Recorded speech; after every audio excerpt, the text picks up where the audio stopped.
Hello दोस्तों, नमस्कार। स्वागत है आप सभी का एक और नए वीडियो में।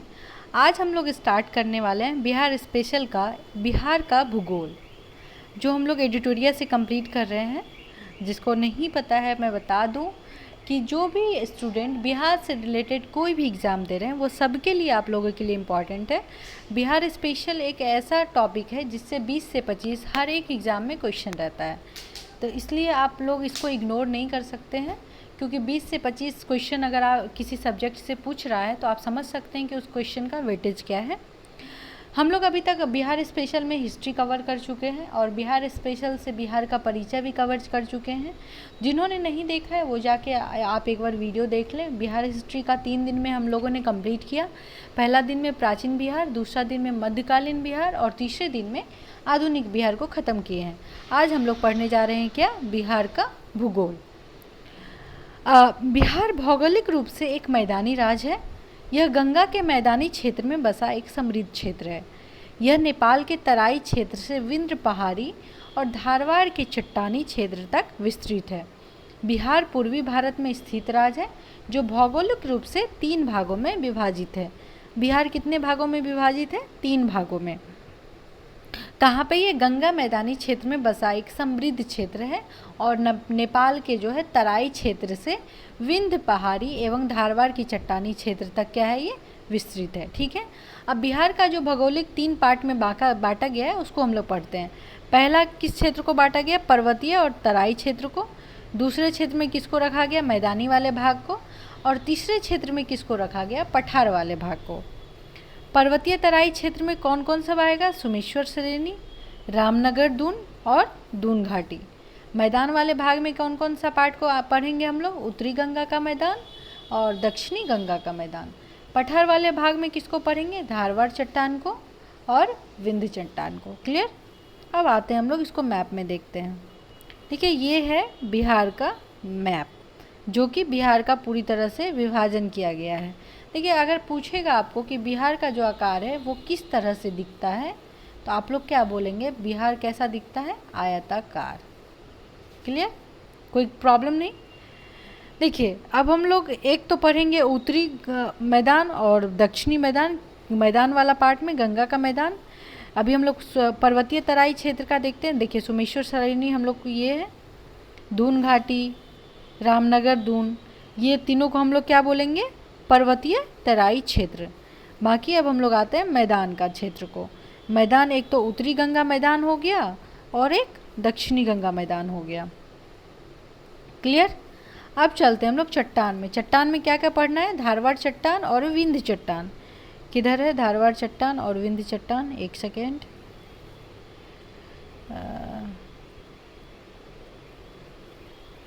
चलिए, इस मैप में नहीं दिया हुआ है, हम लोग आगे देखते हैं।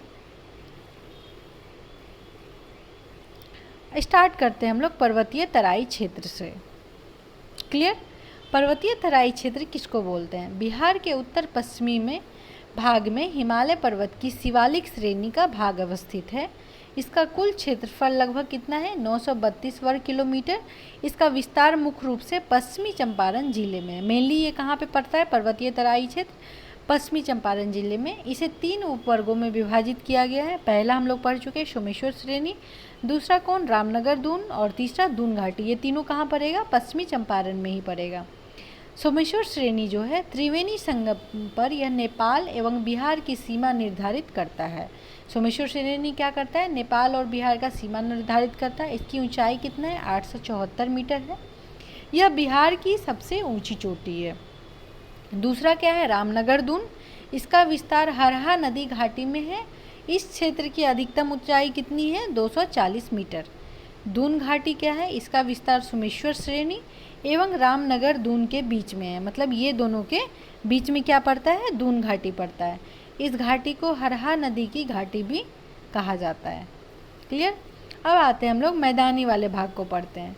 मैदान क्षेत्र किसको बोलते हैं? बिहार के कुल भूभाग का 96% भाग कैसा है? मैदानी। मतलब लगभग आप कुछ ही % है जो मैदान के अलावा है, जो पठान है और पर्वतीय क्षेत्र है। बाकी क्या है? मैदानी भाग है। इस मैदानी भाग का निर्माण गंगा और उसकी सहायक नदियों के निक्षेप से हुआ है। इस मैदान के मध्य से गंगा नदी बहती है। गंगा नदी के अवस्थित के आधार पर इसे 2 उपवर्गों में विभाजित किया गया। देखिए ये बिहार का मैप है, इसके लगभग मध्य से गंगा नदी बह रही है ना, यही उत्तरी दक्षिणी मैदान और उत्तरी मैदान और दक्षिणी मैदान में जो है यही गंगा नदी बिहार को 2 भागों में बांटता है। क्लियर। अब चलते हैं हम लोग, पहला टॉपिक क्या पढ़ेंगे, उत्तरी गंगा का मैदान। गंगा नदी से उत्तर में नेपाल सीमा तक इसका विस्तार है। इस मैदान का ढाल उत्तर से दक्षिण तथा उत्तर से पश्चिम तथा दक्षिण से पूर्व की ओर है। किधर किधर है, एक तो उत्तर से दक्षिण की ओर ढाल है और दूसरा उत्तर से पश्चिम की ओर ढाल है और तीसरा क्या है, दक्षिण से पूर्व की ओर। इस मैदान भाग को 3 दोआबों में बांटा जाता है। दोआब से तात्पर्य क्या होता है, 2 नदियों के बीच की भूमि या मैदान। ये सभी दोआब क्षेत्र अपने जलोढ़ मृदा उर्वरता के लिए प्रसिद्ध है। जैसे देखिए ये नदी है आपका, ठीक, और ये नदी है, ये बीच में कुछ आपका मैदानी भाग है, तो इसको हम लोग क्या पढ़ेंगे, दोआब। क्लियर। दोआब किसको बोलते हैं पता चल गया। कौन कौन सा ऐसा है जो ये दोआब क्षेत्र, पहला है घाघरा गंडक दोआब, दूसरा कौन है, गंडक कोसी दोआब, तीसरा कौन है, कोसी महानंदा दोआब। इसका मतलब घाघरा और गंडक के बीच में कुछ मैदानी क्षेत्र होगा, गंडक और कोसी के बीच में कुछ मैदानी क्षेत्र होगा और कोसी और महानंदा के बीच में कुछ मैदानी क्षेत्र होगा, और ये जो मैदानी क्षेत्र है इसी को हम लोग क्या बोलेंगे, दोआब। क्लियर। अब चलते हैं हम लोग दक्षिणी गंगा का मैदान को पढ़ते हैं। गंगा नदी से दक्षिण और दक्षिण की पठारी, यहाँ पे दिख नहीं रहा है, दक्षिण के पहाड़ी क्षेत्र के मध्य दक्षिण गंगा का मैदान अवस्थित है। उत्तरी गंगा मैदान की तुलना में इसका आकार क्या है, छोटा है। मतलब उत्तर गंगा का जो मैदान है वो थोड़ा ज़्यादा बड़ा है, वो आपको मैप में देखने से भी लगता है। इसका निर्माण गंगा के अतिरिक्त पठारी नदियों के निक्षेप से हुआ है। इस क्षेत्र को 3 उपवर्गों में बांटा गया। कौन कौन, गंगा सोन दोआब, मगध का मैदान और अंग का मैदान। देखिए उत्तर गंगा का मैदान में तीनों जो है आपके पास दोआब ही हैं, इसमें एक दोआब है और 2 क्या है, मैदान है। क्लियर। अब हम लोग चलते हैं पठार। बिहार के दक्षिणी सीमा पर पठार एवं पहाड़ी क्षेत्र है जो झारखंड से सीमा साझा करती है। दक्षिण में स्थित पठारी क्षेत्र में 2 क्रम की चट्टानें अवस्थित है। कौन कौन, धारवाड़ की चट्टान और विंध्य की चट्टान। धारवाड़ की चट्टान कहाँ पाई जाती है, याद रखिएगा, पहला मुंगेर में, दूसरा जमुई में, तीसरा नवादा में, चौथा गया में और इत्यादि कुछ और भी भाग है। विंध्य की चट्टानें कहाँ पाई जाती है, पहला कैमूर में और दूसरा रोहतास में। अब इससे हम लोग एक्स्ट्रा पॉइंट देखते हैं, अन्य महत्वपूर्ण तथ्य। बिहार के उत्तरी गंगा मैदान में प्राकृतिक रूप से जल मग्न निम्न भूमि क्षेत्र को चौर या मन कहा जाता है। अब क्या है, गंगा के मैदानी बाढ़ क्षेत्र में बनने वाले विशेष आकृति क्षेत्र को क्या बोलते हैं, दियारा प्रदेश कहा जाता है। जो क्या, गंगा के मैदानी जो जिधर बाढ़ वाले क्षेत्र होते हैं ना, उधर जो विशेष आकृति का जो क्षेत्र होता है उसको हम लोग क्या बोलते हैं, दियारा प्रदेश। उसका नाम ही हम लोग यही बोलते हैं। उत्तरी गंगा मैदान में कई मन या चौर जिसको बोलते हैं गोखुर झीलों के रूप में पाए जाते हैं। दक्षिण गंगा मैदान में तटबंध से लगे दक्षिण की ओर गहराई वाले क्षेत्र को क्या बोला जाता है, टाल। उत्तरी गंगा का मैदान बाढ़ की विभीषिका के लिए प्रसिद्ध है। अब आते हैं हम लोग प्रकार में, कौन कौन सा चाहे, धारवाड़, विंध्य और टर्शरी और क्वाटनरी। निर्माण काल कब है, क्षेत्र किस में आता है और विशेषता क्या है। देखिए यहाँ से क्वेश्चन आता है तो आप लोग थोड़ा सा रिमाइंड रखेंगे। धारवाड़ चट्टानें कहाँ कब की है, प्री कैम्ब्रियन एरा की है। ये किस क्षेत्र में पाया जाता है, मुंगेर में, जमुई में, नवादा में, गया में, राजगीर में। और इसका विशेषता क्या है, बिहार में सबसे प्राचीन पहाड़ी क्षेत्र है। क्लियर। अब आते हैं हम लोग विंध्य में। विंध्य भी कब का है, प्री कैम्ब्रियन का।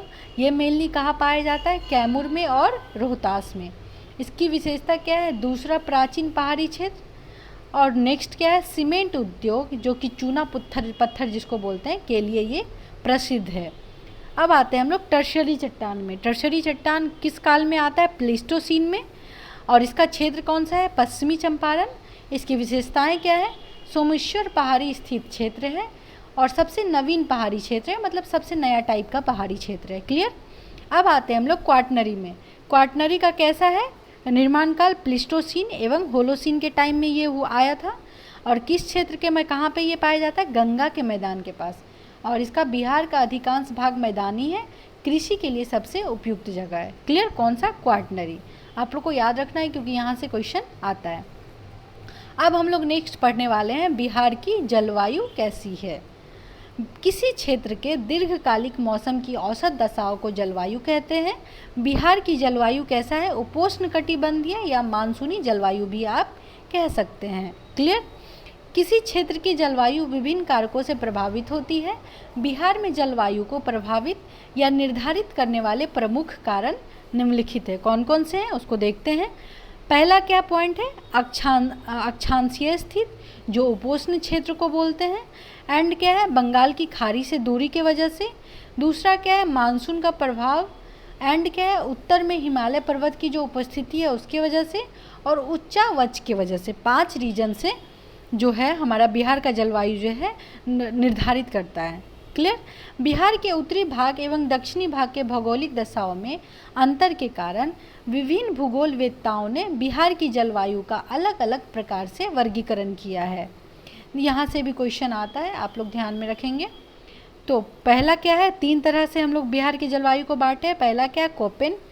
किधर किधर ये पाया जाता है? उत्तरी बिहार और दक्षिणी बिहार में। इसका संकेतक क्या है? उत्तरी बिहार की तरफ CWG से संकेत करते हैं और दक्षिणी बिहार की तरफ क्या संकेत करते हैं? AW से। क्लियर? और त्रिवार्था क्या है? ये उत्तरी बिहार और दक्षिणी बिहार के क्षेत्र में ही पाया जाता है। उत्तरी बिहार वाले को क्या बोलते हैं? CAW। एंड दक्षिणी बिहार वाले को क्या बोलते हैं? AW। क्लियर? थॉर्नवेट किधर पाया जाता है? उत्तरी पश्चिमी संकीर्ण क्षेत्र में और शेष बिहार में। इसको हम लोग क्या बोलते हैं? CB,W CA.W। क्लियर? अब चलते हैं। बिहार में सामान्यतः 3 ऋतुएं होती है। कौन कौन ऋतुएं होती है? ग्रीष्म ऋतु, वर्षा ऋतु एंड शीत ऋतु। क्लियर? अब आते हैं हम लोग ग्रीष्म ऋतु में। जब सूर्य के उत्तरायण की स्थिति होती है तब तापमान में वृद्धि से वायु दाब में कमी आने लगती है। यह कब से कब तक होता है? मार्च से लेकर मध्य जून तक हम लोग क्या मानते हैं? ग्रीष्म ऋतु की स्थिति होती है। इस मौसम में पश्चिमी और मध्य बिहार में गर्म हवाएं चलती हैं, जिन्हें लू भी कहा जाता है। इस मौसम में तापमान कितना रहता है? 32 डिग्री सेल्सियस होता है। सबसे गर्म स्थान गया, जो कि 47 डिग्री सेल्सियस तक होता है। अब तो हर जगह इस बार का जो हम लोग टेम्परेचर देख रहे हैं, नॉर्मल हर जगह 47-46 गया था, तो वो अभी आप ये नहीं बोल सकते हैं। लेकिन सबसे गर्म जगह बिहार का कौन सा है? गया है। मानसून आने के पूर्व में बिहार में बंगाल की खाड़ी से आने वाले उष्णकटिबंधीय चक्रवातों के कारण वर्षा होती है, जिसे क्या बोलते हैं? नॉर्वेस्टर या काल वैसाखी भी कहते हैं। अब हम लोग किसको करेंगे? वर्षा ऋतु को, जो जून मध्य से लेके अक्टूबर मध्य के बीच में होता है, के बीच के समय को बिहार में क्या बोलते हैं? वर्षा ऋतु के रूप में माना जाता है। बिहार में मानसून का प्रवेश मध्य जून में होता है। एंड बिहार में जुलाई एवं अगस्त में अधिक वर्षा होती है और सब मंथ के कंपेयर में। बिहार में औसत वर्षा कितना होता है? पूछता है। 112 सेंटीमीटर। यहाँ सर्वाधिक वर्षा कहाँ पे होता है? किशनगंज में। ये PYQ है। एंड तथा सबसे कम वर्षा कहाँ होती है? औरंगाबाद में। क्लियर? ये जो लाइन ही है PYQ है, तीनों पॉइंट से क्वेश्चन पूछा जाता है। अब चलते हैं। बिहार में दक्षिणी पश्चिमी मानसून की बंगाल की खाड़ी की शाखा से सर्वाधिक वर्षा होती है। बिहार में उत्तरी भाग अधिक वर्षा प्राप्त करता है, जिसके कारण उत्तरी बिहार बाढ़ से तथा दक्षिणी बिहार का कुछ भाग सूखा से प्रभावित होता है। क्लियर? अब चलते हैं हम लोग बिहार में जो शीत ऋतु आता है, कब से कब तक आता है? मध्य अक्टूबर से लेकर फरवरी माह तक। मानसून लौटने के साथ ही बिहार में शीत ऋतु आरंभ हो जाती है। बिहार में दिसंबर एवं जनवरी माह में सर्वाधिक ठंड वाला होता है। सर्वाधिक ठंडा जिला कौन सा है? गया। सर्वाधिक गर्मी जिला भी गया है और सर्वाधिक ठंडा जिला भी गया है। दिसंबर जनवरी माह में भूमध्य सागर से आने वाले शीतोष्ण चक्रवात के कारण पश्चिमी एवं मध्य बिहार में हल्की वर्षा होती है। ये वर्षा रबी फसल के लिए लाभदायक होती है। क्लियर? अत्यधिक ठंड बिहार में रबी फसल के लिए काफ़ी लाभदायक होती है। मतलब ज़्यादा ठंड की वजह से रबी फसल क्या होगा? और अच्छे से उपज लेगा। अब हम लोग पढ़ते हैं बिहार में कृषि का जो जलवायु क्षेत्र है उसके बारे में। बिहार में कृषि की दशाओं एवं फसल वर्गीकरण के आधार पर कृषि जलवायु के क्षेत्र को 3 वर्गों में विभाजित किया गया है। दक्षिण बिहार के तीसरे वर्ग को 2 वर्गों में विभाजित किया गया है। देखिए बिहार का जो कृषि का जलवायु क्षेत्र है कितना जोन में बांटा गया है, पहला तो जोन 1 में और दूसरा जोन 2 एंड जोन 3 को 2 पार्ट में बांटा गया है, जोन 3A और जोन 3B। ठीक है, अब चलते हैं हम लोग इसको डिटेल में पढ़ते हैं। Zone 1, zone 2, zone 3A and देखिए जोन 1 में कितना जिला आता है, थोड़ा याद रखना चाहिए कि मैक्सिमम किस में आता है। तो जोन 1 में कितना है, 13 जिला। जोन 2 में कितना जिला आता है, 8 जिला। जोन 3A में कितना जिला आता है, 6 जिला। और जोन 3B में कितना जिला आता है, 11 जिला। क्या क्या नाम है 13 का, पहला जोन 1 में जो आता है पश्चिमी चंपारण, पूर्वी चंपारण, शिवहर, सीतामढ़ी, मधुबनी, गोपालगंज, सिवान, सारण, मुजफ्फरपुर, दरभंगा, वैशाली, समस्तीपुर एंड बेगूसराय।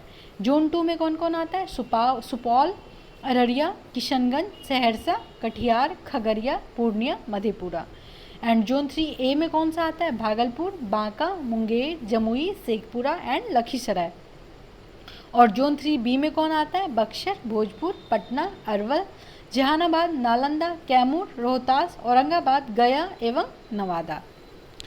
विभिन्न कृषि जलवायु क्षेत्र की विशेषताओं को निम्नलिखित सारणी में देखा जा सकता है। कैसे, जोन 1 का जो होता है उत्तर पश्चिमी क्षेत्र, इस क्षेत्र में औसत वर्षा कितना होता है, 104 से 145 सेंटीमीटर तक।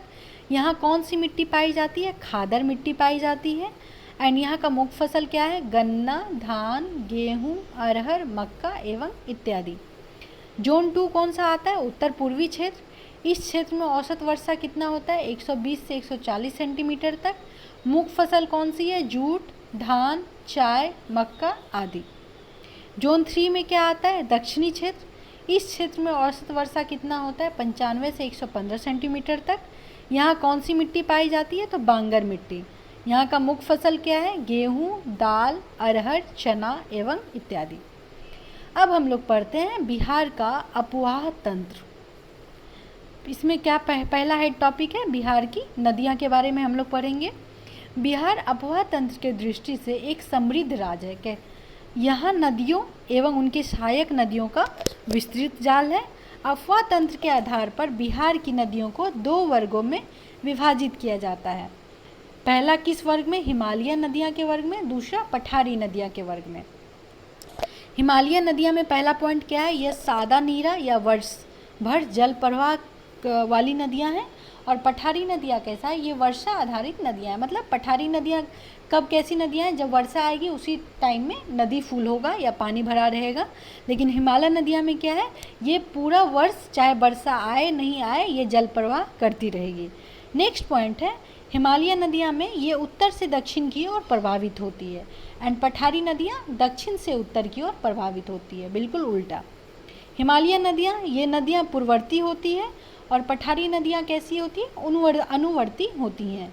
हिमालय नदियाँ जो है बड़े बड़े डेल्टा बनाती है और पठारी नदियाँ जो है छोटे डेल्टा बनाती हैं। हिमालय नदियाँ कैसा है, नदियाँ बाल अवस्था में है और पठारी नदियाँ कैसा है, नदियाँ प्रौढ़ अवस्था में हैं।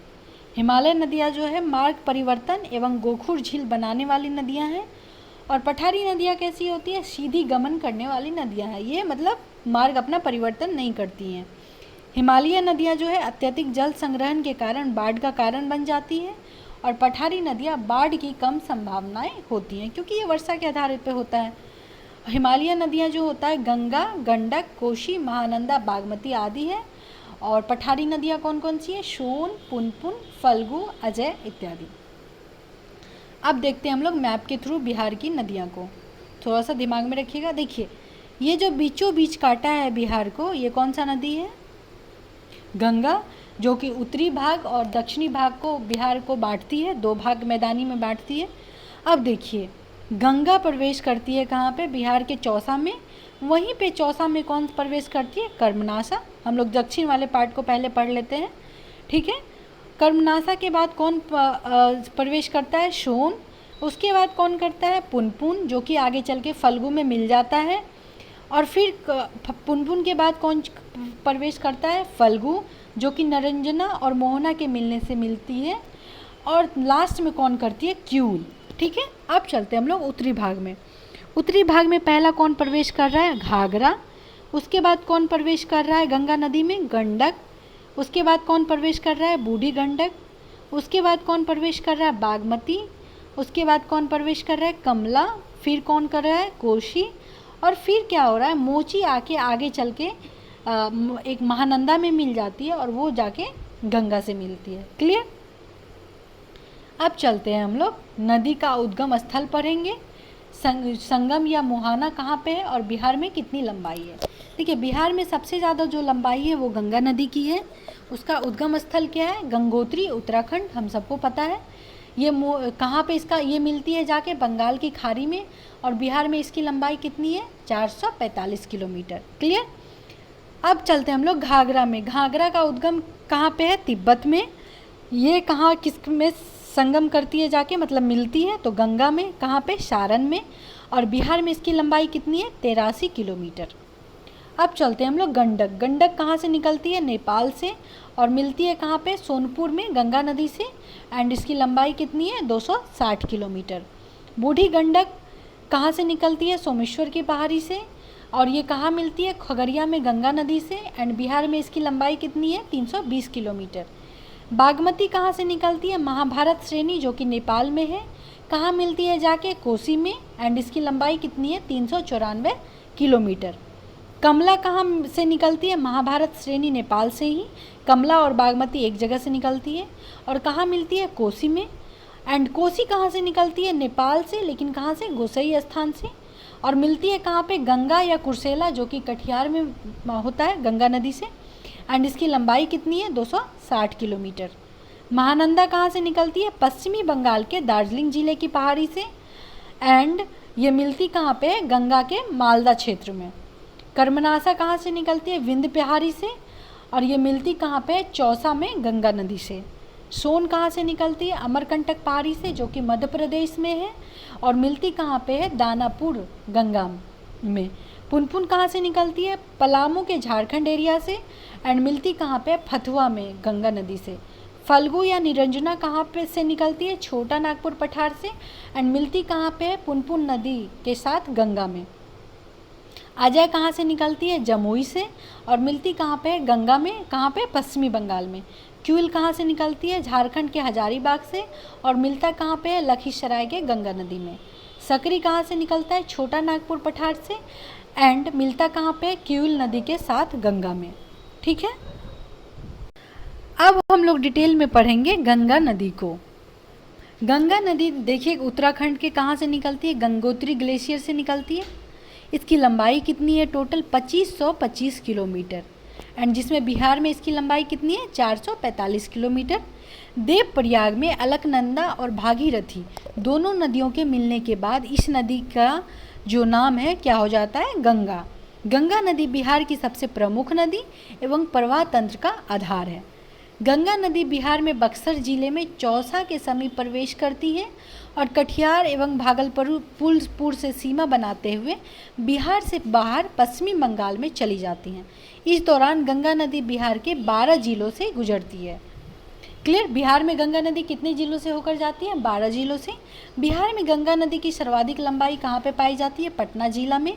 गंगा की सहायक नदी में कौन कौन है? घाघरा, गंडक, बूढ़ी गंडक, कोशी, सोन, पुनपुन आदि नदियाँ बिहार में गंगा से मिलती हैं, जबकि महानंदा, अजय बिहार से बाहर गंगा में मिलती हैं। जो महानंदा और अजय है बिहार में नहीं मिलती है, बिहार से बाहर मिलती हैं। बांग्लादेश में इसे पद्मा नदी बोला जाता है। किसे? गंगा नदी को। और यह अंततः बंगाल की खाड़ी में गिर जाती हैं। अब आते हैं हम लोग घाघरा नदी में। यह मानसरोवर तिब्बत से निकलती है, बिहार के सिवान में ये प्रवेश करती हैं और उत्तर प्रदेश और बिहार की सीमा पर बहती हुई सारण में गंगा से मिल जाती हैं। अन्य नाम घाघरा का क्या है? सरयू, मैदानी भाग में। गोगरा, करनाली कहाँ पे? नेपाल में। इसकी सहायक नदियाँ कौन कौन सी है? राप्ती, छोटी गंडक, शारदा, भेरी, सेती आदि। नेक्स्ट नदी हम लोग पढ़ेंगे गंडक नदी। गंडक नदी को नारायणी मैदानी भाग में बोलते हैं। सप्तगंडकी शालिग्रामी नेपाल में नाम से भी जाना जाता है। गंडक की मुख्य शाखा धौलागिरी और अन्नपूर्णा श्रेणियों को पार करते हुए गॉर्ज बनाती है और बिहार में भैंसा लोटन, जो कि पश्चिमी चंपारण में प्रवेश करती हैं।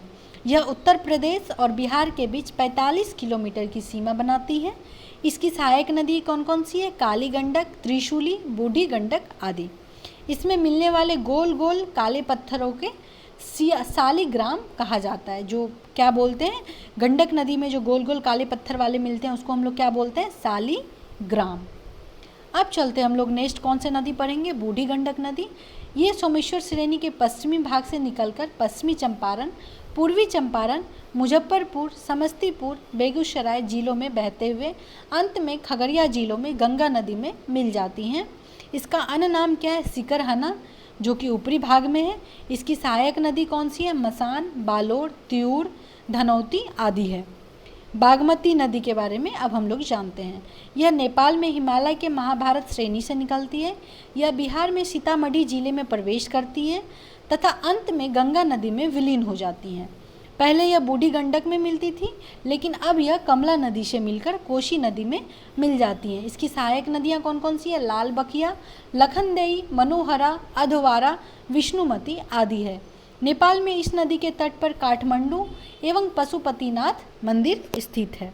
नेक्स्ट हम लोग पढ़ेंगे कोसी नदी। यह नेपाल के उत्तर पूर्व स्थित में गोसाई स्थान से निकलती है। इसे नेपाल में क्या बोलते हैं? सप्तकौशिकी कहा जाता है, क्योंकि यह 7 धाराओं के मिलने से बनती है। कोसी नदी के बिहार में सुपौल जिले में प्रवेश करती है तथा कुर्सेला में जाके गंगा नदी में विलीन हो जाती हैं। कोसी नदी अपने मार्ग परिवर्तन एवं बाढ़ के लिए कुख्यात है, इसीलिए इसे क्या बोला जाता है? बिहार का शोक या बिहार का अभिशाप कहा जाता है। इसकी सहायक नदी कौन कौन सी है? अरुण, तामोर, लिखू, दूधकोसी, तामाकोसी, इंद्रावती एवं शूनकोसी। अब नेक्स्ट हम लोग पढ़ने वाले हैं महानंदा नदी।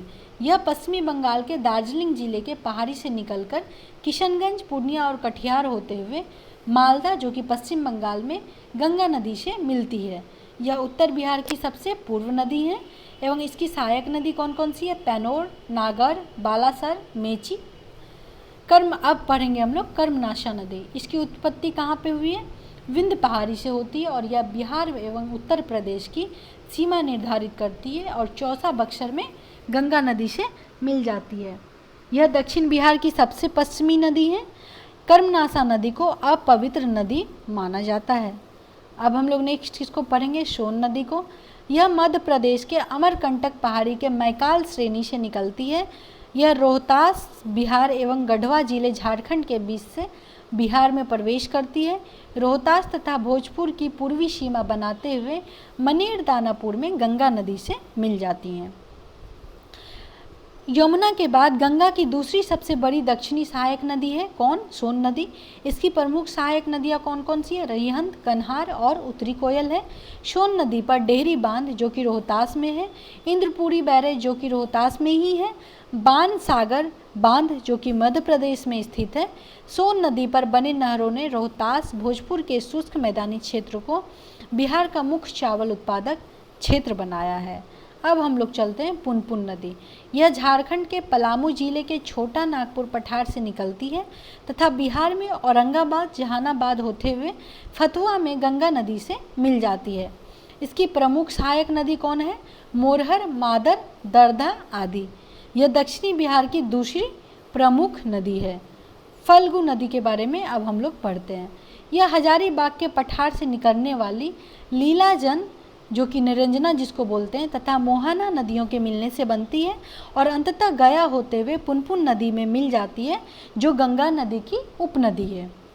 गया में फल्गु नदी के पास विष्णु पद मंदिर स्थित है, जहां पितृपक्ष के दौरान लाखों की संख्या में हिंदू धर्म के तीर्थयात्री आते हैं। फल्गु नदी भारत का सबसे बड़ा रबर डैम गयाजी डैम बनाया गया है, जो कि अभी का करंट अफेयर्स भी है। एंड फल्गु नदी के किनारे ही गौतम बुद्ध को ज्ञान की प्राप्ति हुई थी। अब चलते हैं हम लोग नेक्स्ट टॉपिक क्या है? बिहार में नदियों के किनारे स्थित कौन कौन से शहर हैं? पटना के किनारे पटना के किनारे कौन सा नदी है? गंगा नदी। और इसका शहर कौन सा है? सोनपुर। और नदियाँ कौन सी है? गंडक नदी। मोकामा में नदियाँ कौन सी है? एक सेकेंड, सॉरी। गंगा नदी के किनारे कौन सा शहर है? पटना। फिर मोकामा, मुंगेर, भागलपुर, बक्सर, बस इतना ही। अब चलते हैं, घाघरा नदी के किनारे कौन सा शहर है? छपरा। गंडक नदी के किनारे कौन सा शहर है? हाजीपुर। गंडक नदी के किनारे और कौन सा शहर है? सोनपुर। बूढ़ी गंडक नदी के किनारे कौन सा शहर है? मुजफ्फरपुर। बूढ़ी गंडक नदी के किनारे एक और कौन सा शहर है? खगड़िया। बूढ़ी गंडक नदी के किनारे एक और कौन सा शहर है? समस्तीपुर। बागमती नदी के किनारे कौन सा शहर है? दरभंगा। फल्गु नदी के किनारे कौन सा शहर है? गया। पुनपुन नदी एवं गंगा नदी के किनारे एक और कौन सा शहर है? फतुहा। क्लियर।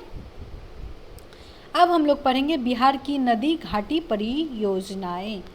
जल प्रबंधन के उद्देश्य से बिहार में 3 बहुउद्देशीय परियोजना का निर्माण किया गया है। इन परियोजनाओं में बाढ़ नियंत्रण, सिंचाई प्रबंधन, जल संरक्षण, पर्यटन, परिवहन, ऊर्जा उत्पादन आदि को लक्षित किया गया है। बिहार में बहुउद्देशीय परियोजनाओं को 3 भाग में बांटा गया है। पहला सोन नदी, दूसरा गंडक नदी एंड तीसरा कोसी नदी। पहला चलते हैं, सोन बहुउद्देशीय परियोजनाएं क्या है इसके बारे में जानते हैं। सोन नदी परियोजना का निर्माण 1874 ईस्वी में डेहरी जो कि रोहतास में किया गया था। यह बहुउद्देशीय नदी परियोजना बिहार की सबसे पुरानी एवं प्रथम नदी घाटी परियोजना है। डेहरी में बारून के पास सोन नदी पर बांध बनाकर 2 नहरें दोनों किनारे से निकाली गई है।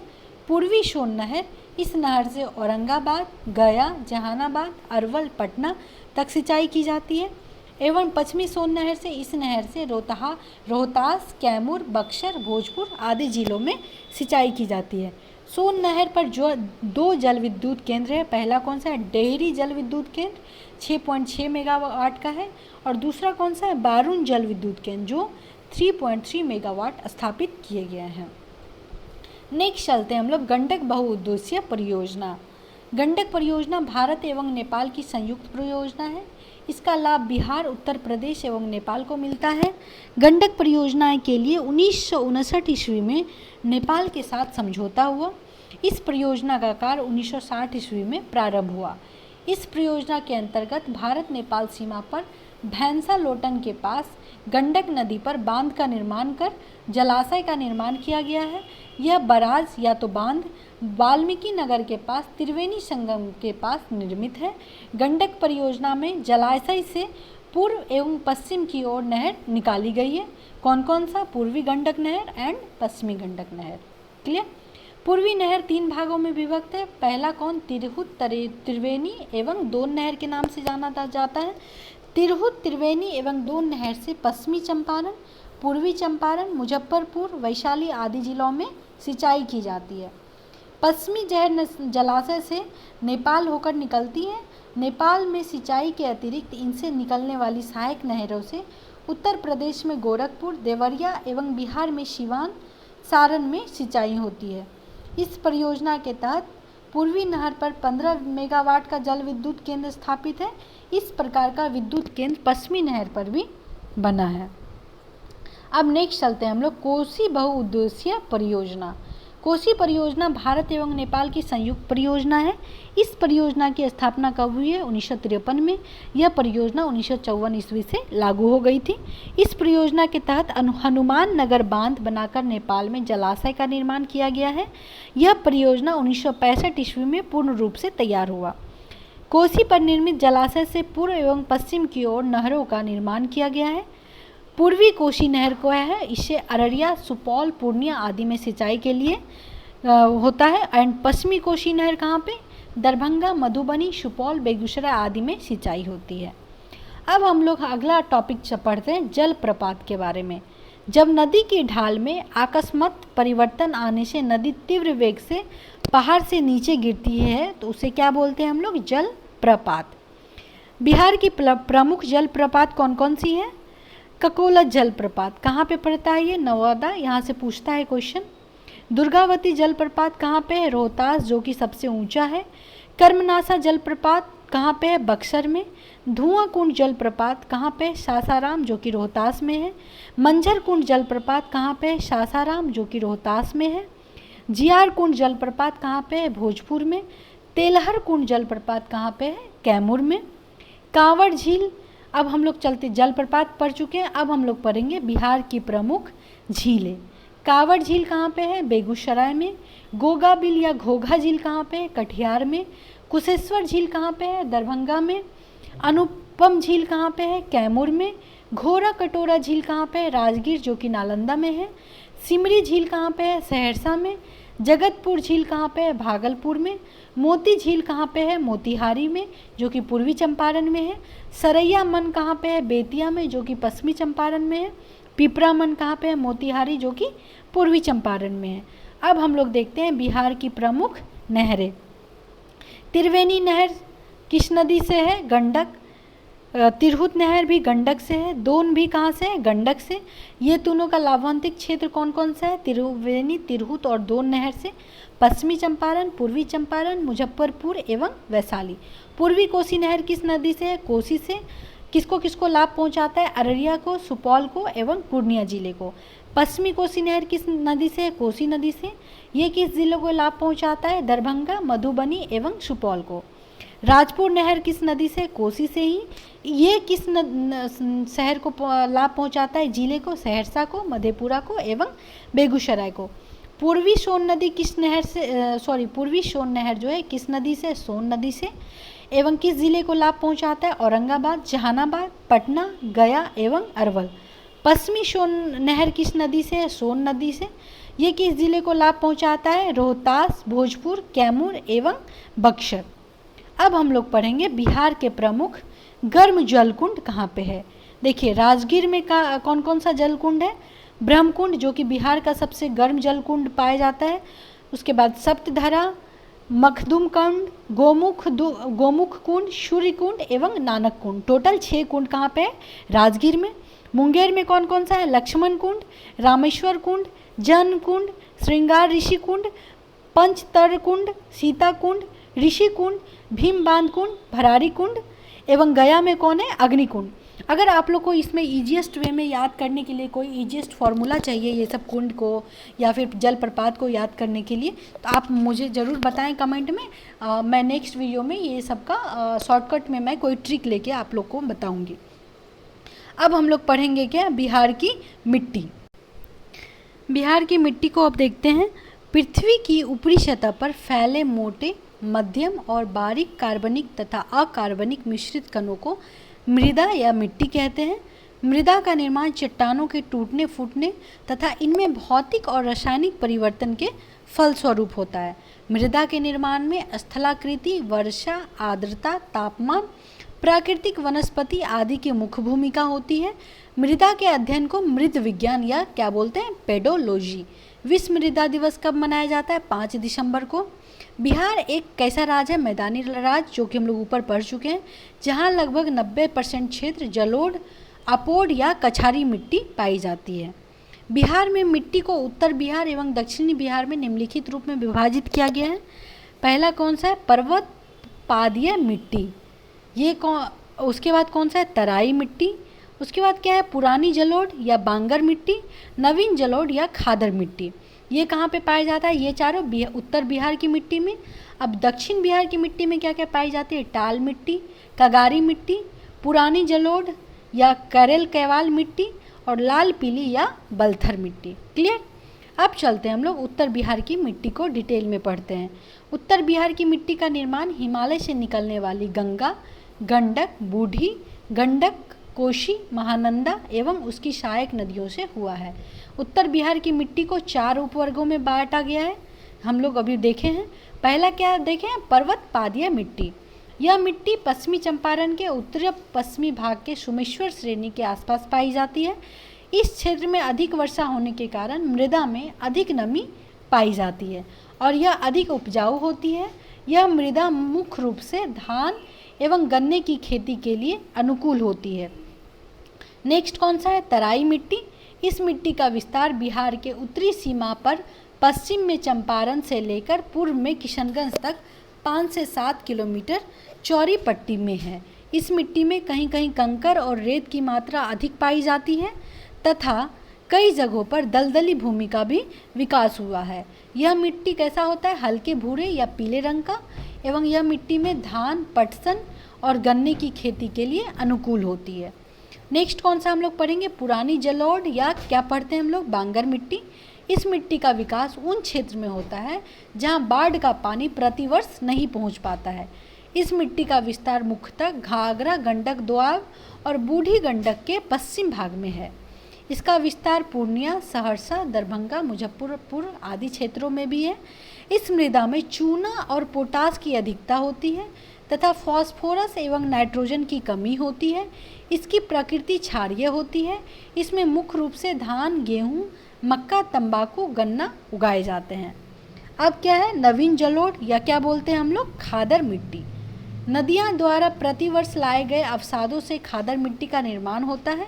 इस मिट्टी का विस्तार गंगा, गंडक, बूढ़ी गंडक, कोसी, महानंदा की निचली घाटी में है। इस मिट्टी का रंग कैसा होता है, गहरा भूरा, तथा इसमें बालू एवं चीका जो क्ले होता है की प्रधानता होती है। इस मिट्टी में नाइट्रोजन की क्या होती है, कमी होती है। यह मिट्टी अत्यधिक उर्वर होती है जिसमें पर्याप्त सिंचाई होने पर धान, गेहूँ, जूट, मक्का आदि की पैदावार अच्छी होती है। अब नेक्स्ट हम लोग चलते हैं दक्षिण बिहार की मिट्टी। दक्षिण बिहार की मिट्टी का विस्तार गंगा नदी तथा छोटा नागपुर पठार के मध्य है। मिट्टी की संरचना के आधार पर दक्षिण बिहार की मिट्टी को 4 भागों में वर्गीकृत किया गया। पहला कौन सा है, टाल मिट्टी। टाल निम्न भूमि का क्षेत्र होता है जो वर्षा ऋतु में जल प्लावित रहता है। टाल मिट्टी का विस्तार गंगा के दक्षिण तट पर बक्सर से भागलपुर तक 8 से 10 किलोमीटर चौड़ी पट्टी में है। यह मिट्टी मोटे कणों वाली धूसर रंग की एवं भारी मिट्टी होती है। इस मिट्टी में रबी फसलें अच्छी होती है। यह क्षेत्र दलहन उत्पाद के लिए प्रसिद्ध है। नेक्स्ट हम लोग करेंगे कगारी मिट्टी।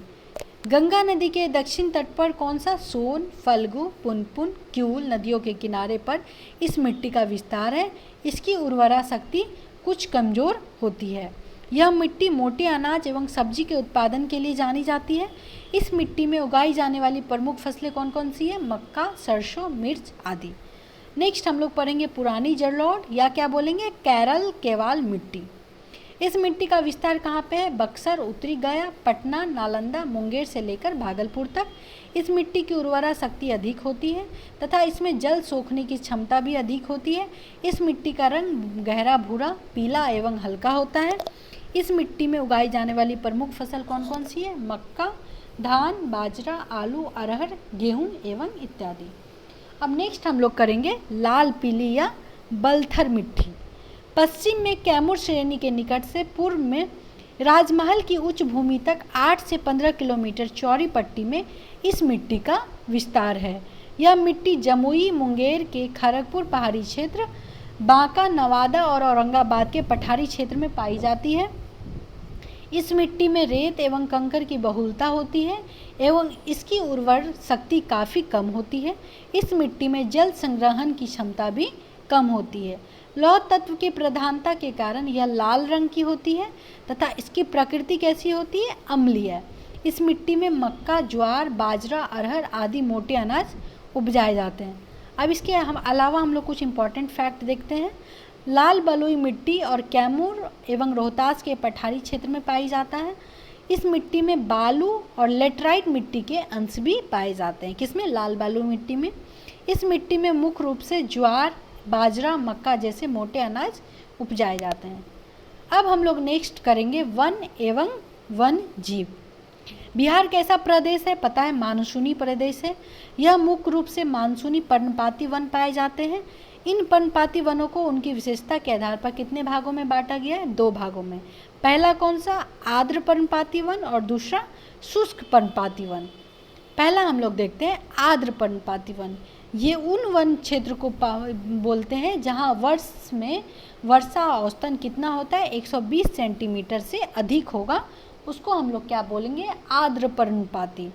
बिहार में आर्द्र पर्णपाती कहाँ पे है, किशनगंज, पश्चिमी चंपारण जो कि वाल्मीकि नगर वन है तथा नेपाल के सीमावर्ती क्षेत्र में पाए जाते हैं। ऐसे वन में साल, सेमल, जामुन, सागवान आदि के वृक्ष मिलते हैं।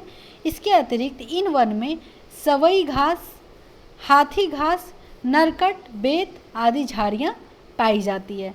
अब चलते हैं हम लोग शुष्क पर्णपाती वन।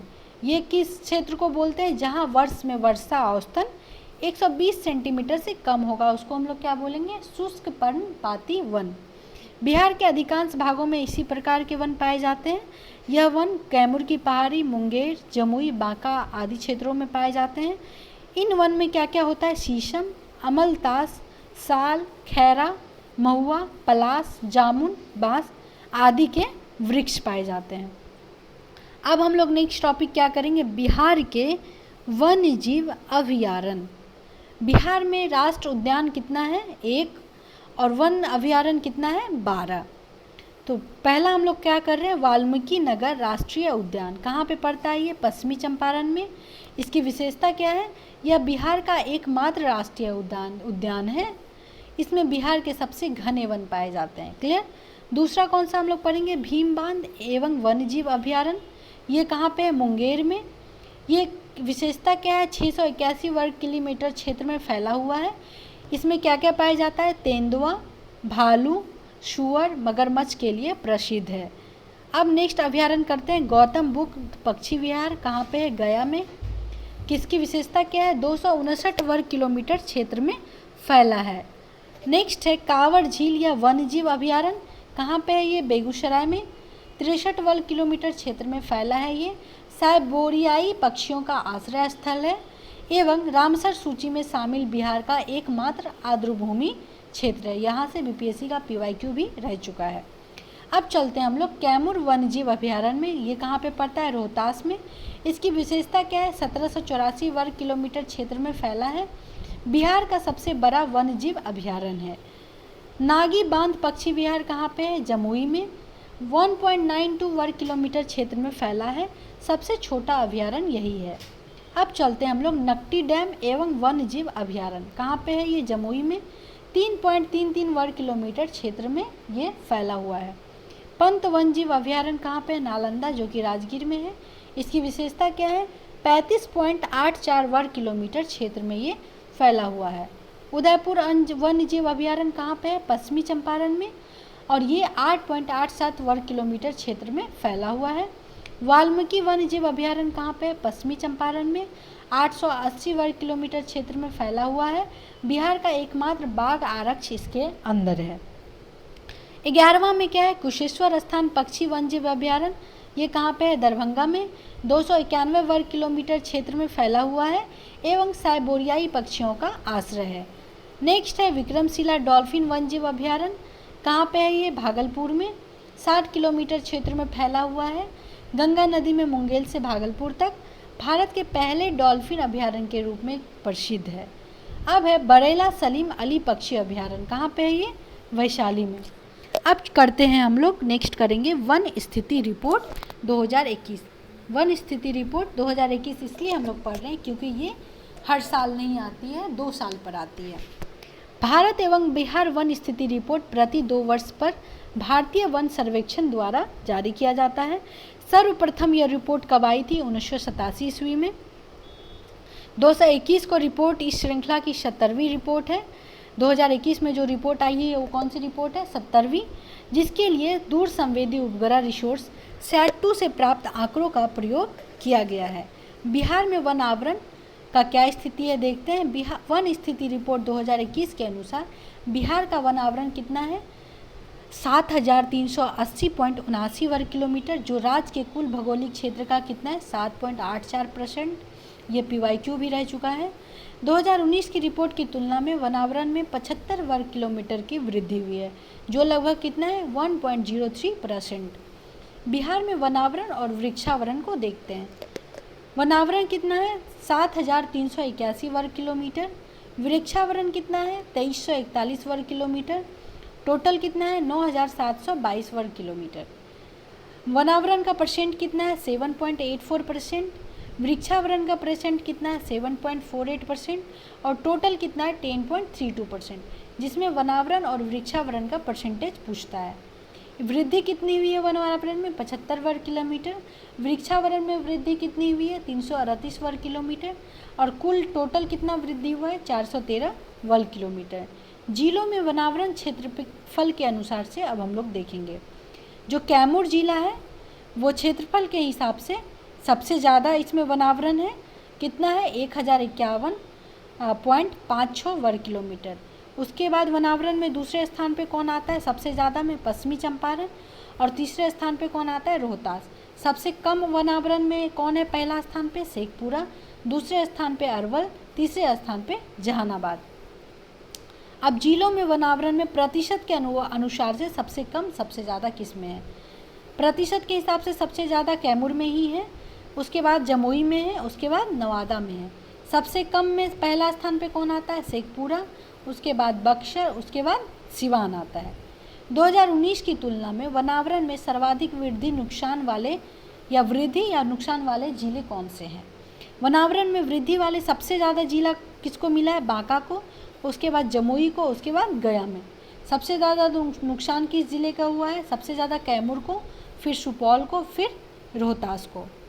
एक्स्ट्रा पॉइंट देखते हैं। वाल्मीकि नगर टाइगर रिजर्व जो है 796.12 किलोमीटर स्क्वायर में वन है, जो कुल टाइगर रिजर्व 928.80 वर्ग किलोमीटर का 85.71% है। बिहार में वृक्षावरण भारत वन स्थिति रिपोर्ट 2021 के अनुसार बिहार के 2341 किलोमीटर स्क्वायर क्षेत्र पर वृक्षावरण है, जो राज्य के कुल भौगोलिक क्षेत्र का 2.48% है। 2019 की रिपोर्ट की तुलना में वृक्षावरण में 338 वर्ग किलोमीटर वृद्धि दर्ज की गई है। 2021 में बिहार में विभिन्न प्रकार के वनों के अंतर्गत प्रतिशत क्षेत्र कौन कौन सा है? अति सघन वन 70% से अधिक शिखर सघनता वाला 2021 में कितना है? 4.5%। मध्यम सघन वन कितना है? 44.5%। खुले वन कितना है? 51%। अब चलते हैं हम लोग बिहार में वनावरण में शीर्ष जिला कौन सा है? बहुत घना वन में सबसे पहला स्थान किसका आता है? पश्चिमी चंपारण। उससे कम घना कौन है? पश्चिमी चंपारण, जो मध्यम रूप से वही है। और खुले वन में कौन है? कैमूर। 2019 और 2021 में वनावरण की तुलना करते हैं। बहुत घने वन में 2019 में कितना था? 333 वर्ग किलोमीटर। 2021 में भी 333 है, मतलब नो चेंज। मध्यम रूप से घने वन में कितना है? 3250 वर्ग किलोमीटर 2019 में। और 2021 में कितना हुआ है? 3286, मतलब थोड़ा सा बढ़ोतरी हुआ है। खुले वन में क्षेत्र 2019 में कितना है? 3693 वर्ग किलोमीटर। और 2021 में कितना है? 3762 वर्ग किलोमीटर।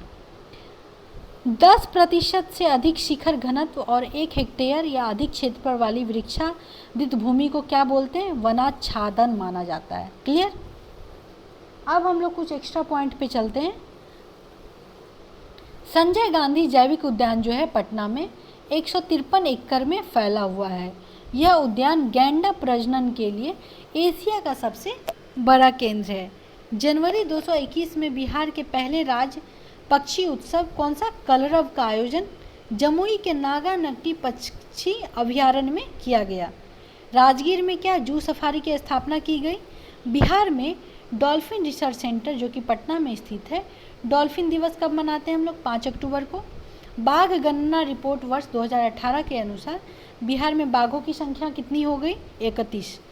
अब चलते हैं हम लोग बिहार में आपदा प्रबंधन से रिलेटेड कुछ तथ्य को देखते हैं। बिहार कैसा राज्य है? मैदानी राज्य है, जहाँ मुख्य आपदा क्या है? बाढ़। इसके अतिरिक्त बिहार सूखा, भूकंप, चक्रवात एवं लू जैसी आपदाओं से भी पीड़ित है। बाढ़ से कितना है? बिहार के 38 जिले में 28 जिले बाढ़ प्रभावित हैं। इन 28 जिलों में 15 अत्यधिक बाढ़ प्रभावित हैं और 13 में कम बाढ़ प्रभावित जिले हैं। बाढ़ का अत्यधिक प्रभाव कहाँ पे है? उत्तर बिहार में। एवं बिहार का बाढ़ग्रस्त क्षेत्र भारत के कुल बाढ़ग्रस्त क्षेत्र का कितना है? 16.5%। अत्यधिक बाढ़ प्रभावित क्षेत्र जो 15 जिले हैं वो कौन कौन सा है? पूर्वी चंपारण, मुजफ्फरपुर, वैशाली, सीतामढ़ी, शिवहर, दरभंगा, मधुबनी, समस्तीपुर, सहरसा, सुपौल, मधेपुरा, खगड़िया, बेगूसराय, भागलपुर एवं कटिहार। कम बाढ़ प्रभावित जिले जो 13 है वो कौन कौन सा है? पश्चिमी चंपारण, सारण, सिवान, गोपालगंज, पूर्णिया, किशनगंज, पटना, नालंदा, भोजपुर, बक्सर, लखीसराय एवं शेखपुरा। अब चलते हैं हम लोग बाढ़ आने के प्रमुख कारण क्या क्या है। बिहार में वर्षा ऋतु के 2 माह में अत्यधिक वर्षा होना और उत्तर बिहार की नदियों में वर्षा ऋतु में अत्यधिक जल प्रवाह होना, बिहार में जल प्रबंधन का अभाव होना एवं लास्ट तटबंधों का टूटना तथा जल संग्रहण क्षेत्र में मानव का प्रसार आदि। अब सूखा क्यों आता है इसका रीजन देखते हैं। मानसून की अनिश्चितता तथा जल के अवैज्ञानिक दोहन के कारण सूखा की स्थिति उत्पन्न होती है। बिहार का लगभग 20% क्षेत्र सूखे से प्रभावित होता है। सूखे से प्रभावित होने वाले प्रमुख जिले कौन कौन से? औरंगाबाद, गया, नवादा, रोहतास, कैमूर, मुंगेर आदि है। सूखा नियंत्रण के लिए आधुनिक सिंचाई पद्धति जैसे टपक सिंचाई, फव्वारा सिंचाई आदि का प्रयोग एवं नहर निर्माण का कार्य किया जाना आवश्यक है। अब नेक्स्ट है भूकंप क्यों आता है। बिहार की भौगोलिक अवस्थिति जो है हिमालय के समीप होने के कारण यहाँ भी भूकंप की संभावना को जन्म देती है। बिहार के अलग अलग क्षेत्रों को भूकंप की संभावना के आधार पर जोन 5-4-3 में विभाजित किया गया है। जोन 5 किसको बोला गया है? जो अत्यधिक प्रवणता वाला है। जोन 4 किसको बोला गया? मध्यम प्रवणता वाला को। एवं जोन 3 किसको बोला गया? निम्न प्रबलता वाला को। तो जोन 5 में कौन कौन सा आता है? किशनगंज, सहरसा, सुपौल, मधेपुरा, अररिया, सीतामढ़ी, दरभंगा एवं मधुबनी। जोन 4 में कौन कौन सा आता है? पूर्वी चंपारण, पश्चिमी चंपारण, सारण, वैशाली, पटना, सिवान, शिवहर। जोन 3 में कौन कौन सा आता है? गया, औरंगाबाद, रोहतास, कैमूर, बक्सर, भोजपुर, मुंगेर। नेक्स्ट चलते हैं हम लोग चक्रवात के बारे में जानते हैं। बिहार भौगोलिक रूप से कैसा है? समुद्री तटीय राज्य नहीं है, लेकिन बंगाल की खाड़ी के समीप होने के कारण बिहार चक्रवात जैसी आपदा से कभी कभी प्रभावित होती है। बंगाल की खाड़ी में उत्पन्न होने वाला चक्रवात पश्चिमी बंगाल, झारखंड से होकर बिहार के सीमावर्ती जिले को प्रभावित करता है। चक्रवात के मुख्य रूप से बिहार पूर्वी जिले किशनगंज, पूर्णिया, भागलपुर, कटिहार, अररिया आदि जिले को प्रभावित होते हैं। चक्रवात में मूसलाधार वर्षा एवं तेज हवाओं से जान माल की क्या होती है? क्षति। नेक्स्ट एवं लास्ट हम लोग करते हैं सेंदाई फ्रेमवर्क और बिहार। जापान के सेंदाई शहर में मार्च 2015 में आपदा जोखिम में कमी लाने के लिए तीसरा संयुक्त राष्ट्र विश्व शिखर सम्मेलन आयोजित किया गया था। इस सम्मेलन में आपदा जोखिम में कमी लाने से संबंधित 7 प्रमुख लक्ष्य निर्धारित किए गए हैं। भारत ने 1 जून 2016 को सेंदाई फ्रेमवर्क को अपनाया। बिहार भारत का पहला राज्य है जिसने सेंदाई फ्रेमवर्क में संबंधित कार्य योजना को लागू किया। हो गया हमारा कंप्लीट बिहार स्पेशल से, जो भी हम लोग बिहार का भूगोल को कंप्लीट कर रहे थे, हम लोग बिहार भूगोल पूरी तरह से कंप्लीट कर चुके हैं। जिन्होंने हिस्ट्री का नहीं देखा है लेक्चर वो प्लीज़ जाके देख लें। आई होप आप लोगों को ये लेक्चर पसंद आया है। अगर पसंद आया है तो आप लोग प्लीज़ वीडियो को लाइक करें एवं चैनल को सब्सक्राइब करना बिल्कुल नहीं भूलें और दोस्तों के साथ शेयर करें ताकि उसको भी इस चीज़ का नॉलेज हो पाए। थैंक यू दोस्तों, मिलते हैं आप लोगों से नेक्स्ट वीडियो में। तब तक आप लोग अपना ध्यान रखें और पढ़ाई ज़ोर शोर से करें क्योंकि एग्ज़ाम बहुत नज़दीक है। अगर कोई प्रॉब्लम आता है तो आप लोग कमेंट में बताएं, हम उसका जवाब देने का पूरा कोशिश करेंगे। Thank you. जय हिंद, जय भारत।